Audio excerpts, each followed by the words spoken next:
आप सभी को गुड मॉर्निंग। एक बार फिर आप सबका SRV क्लासेस खमपुर में हार्दिक स्वागत और अभिनंदन है। और आज का जो प्रकरण है वो है अलंकार का। अलंकार में आज आप सबको विभावना अलंकार बताया जाएगा। यह अलंकार किसे कहते हैं, इसकी परिभाषा और उदाहरण दोनों चीज़ें आप सबको बताई जाएंगी। आप लोग बहुत ध्यान से ही इस अलंकार को सुनिए। और अलंकार का नाम है विभावना अलंकार।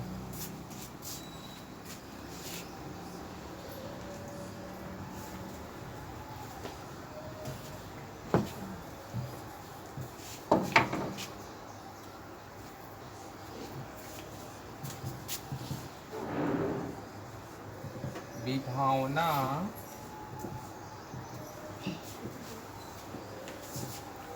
अलंकार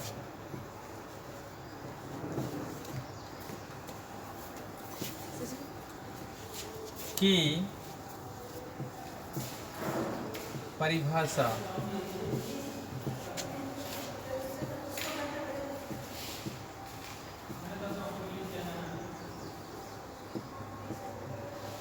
देखिए, इसका मतलब ये होता है कि विभावना अलंकार किसे कहते हैं।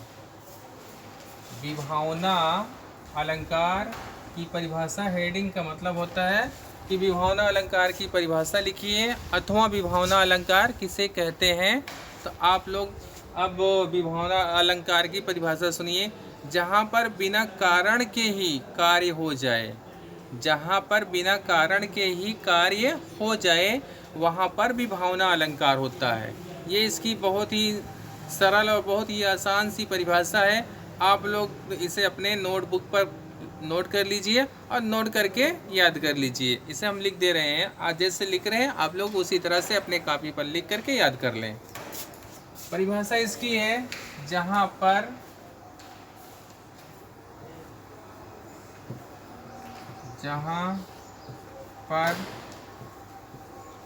बिना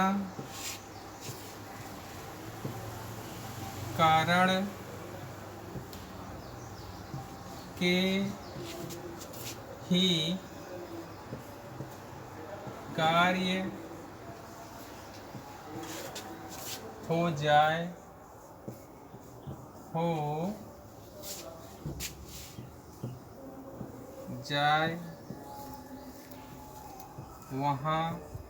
वहाँ पर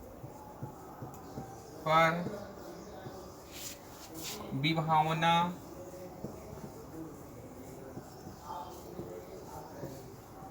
अलंकार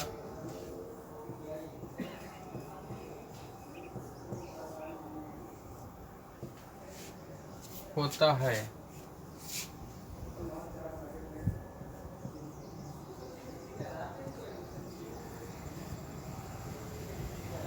ये विभावना अलंकार की परिभाषा है। परिभाषा क्या है? जहाँ पर बिना कारण के ही कार्य हो जाए वहाँ पर विभावना अलंकार होता है। ये इसकी परिभाषा है। आप लोग इसे इसी तरह लिख करके याद कर लें। और अब इसका उदाहरण क्या है?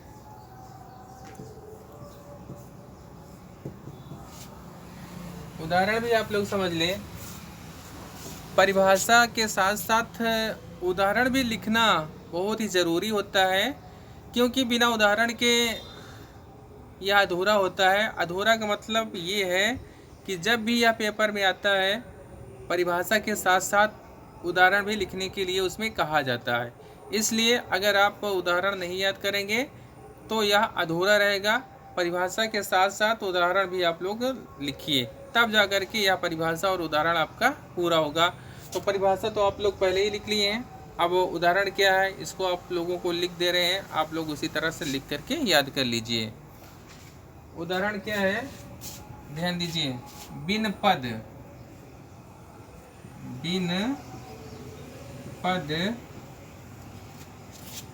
चले सुने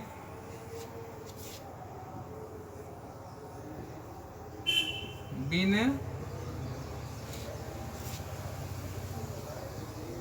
काना,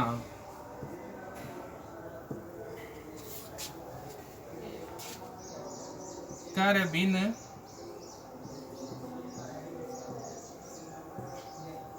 करम, करय विधि नाना।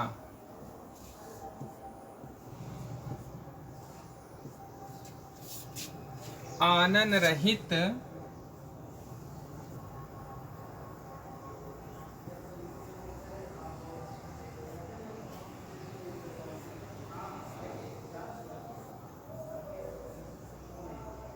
सकल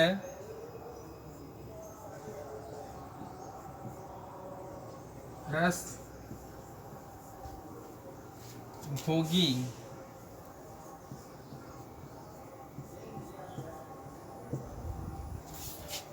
बिन बाणी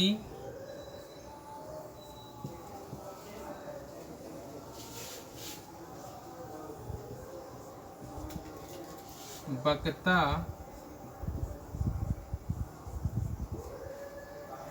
बड़ जोगी।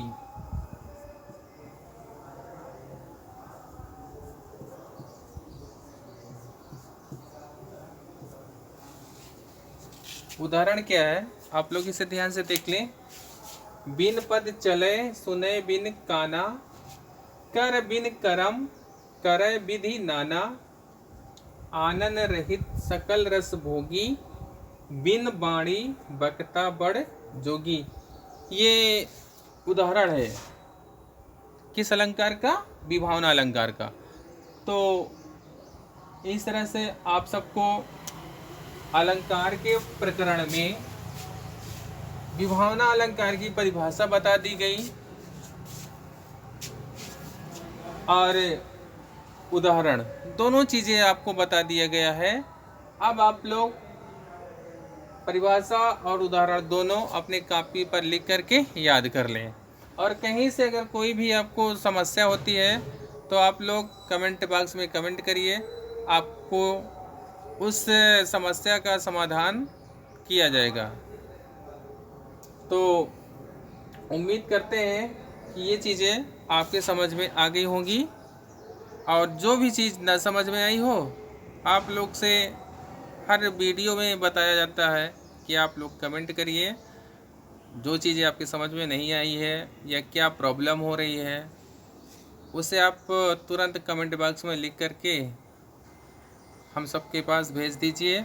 आप सबको हम उस समस्या का समाधान करने का प्रयास करेंगे। और इसी के साथ आज का जो क्लास है समाप्त होती है, और नेक्स्ट क्लास में अगले दिन आप सबसे मिलेंगे। तब तक के लिए सभी को नमस्ते, धन्यवाद।